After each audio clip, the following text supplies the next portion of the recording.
2 ராஜாக்கள் 2ஆம் அதிகாரம். கர்த்தர் எலியாவை சுழற்காற்றிலே பரலோகத்துக்கு எடுத்துக்கொள்ள போகிற போது எலியா எலிசாவோட கூட கில்காலில் இருந்து புறப்பட்டான்.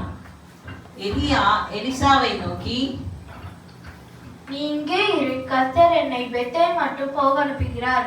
அதற்கு எலிசா, நான் உம்மை விடு என்று கர்த்தரின் ஜீவனை உம்முடைய ஜீவனை கொண்டு சொல்கிறேன். அப்படியே இருவரும் பெத்தேலுக்கு போனார்கள். அப்பொழுது பெத்தேலில் இருந்த தீர்க்கதரிசிகள் புத்திரர்,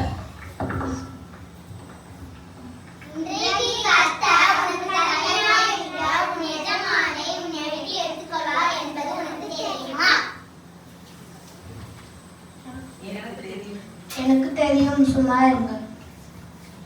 பின்பு எலியா அவனை நோக்கி, எலிசாவே, நீ இங்கே இரு, கர்த்தர் என்னை எரிகோ மட்டும் போக அனுப்புகிறார். நான் உம்மை விடு என்று கர்த்தரின் ஜீவனை உம்முடைய ஜீவனை கொண்டு சொல்கிறேன். அப்படியே அவர்கள் எரிகோவுக்கு வந்தார்கள். எரிகோவில் இருந்த தீர்க்கதரிசிகளின் புத்திரர் எலிசாவின் இடத்தில் வந்து, இன்றைக்கு கர்த்தர் உனக்கு தலைமையாக இருக்கிறார், உன் எஜமானே உன்னை விட்டு எடுத்துக்கொள்வார் என்பது உனக்கு தெரியுமா? அதற்கு அவன், எனக்கு தெரியும், சும்மா இருங்கள். பின்பு எலியா அவனை நோக்கி, நீ இங்கே இரு, கர்த்தர் என்னை யோர்தானுக்கு அனுப்புகிறார். அதற்கு அவன், எனக்கு நான் உம்மை விடு என்று கர்த்தரின் ஜீவனை உம்முடைய ஜீவனை கொண்டு சொல்கிறேன். அப்படியே இருவரும் போனார்கள். தீர்க்கதரிசிகளின் புத்திரரில் 50 பேர் போய் தூரத்தில் பார்த்து கொண்டு நின்றார்கள். அவர்கள் இருவரும் யோர்தான் கரையிலே நின்றார்கள். அப்பொழுது எலியா தன் சால்வை எடுத்து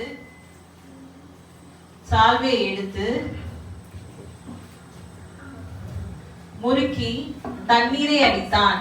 அது இரு பக்கமாக பிரிந்தது. அவர்கள் இருவரும் உலர்ந்த தரை வழியாய் அக்கறைக்கு போனார்கள். ஒரு மைக் கொடுத்து.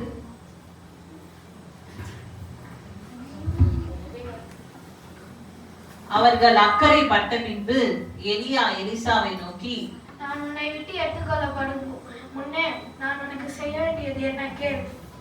அதற்கு எலிசா, உம்மிடத்தில் உள்ள ஆவின் எனக்கு இரட்டிப்பாய் கிடைக்கும்படி வேண்டுகிறேன். அரிதான காரியத்தை கேட்டாய். நான் உன்னை விட்டு எடுத்துக்கொள்ளப்படுகையில் நீ என்னை கண்டால் உனக்கு கிடைக்கும், இல்லாவிட்டால் கிடையாது. அவர்கள் பேசிக்கொண்டு நடந்து போகையில் இதோ அக்கினி ரதமும் அக்கினி குதிரைகளும் அவர்கள் நடுவாக வந்து இருவரையும் பிரித்தது.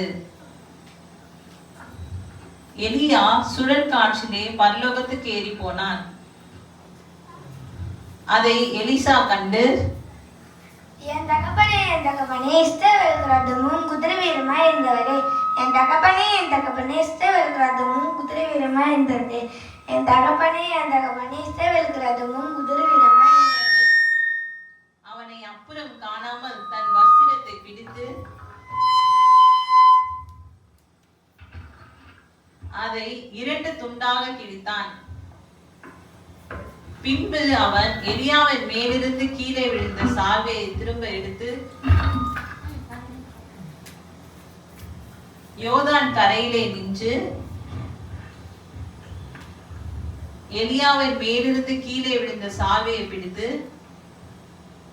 எலியாவின் தேவனாகிய கர்த்தரே, அதை அடித்தவுடனே தண்ணீரை அடித்தவுடனே அது இரு பக்கமாக பிரித்ததினால் எலிசா இக்கரைப்பட்டான். எரிகோவிலே பார்த்து கொண்டிருந்த நின்ற தீர்க்கதரிசிகள் அவனை கண்டவுடனே,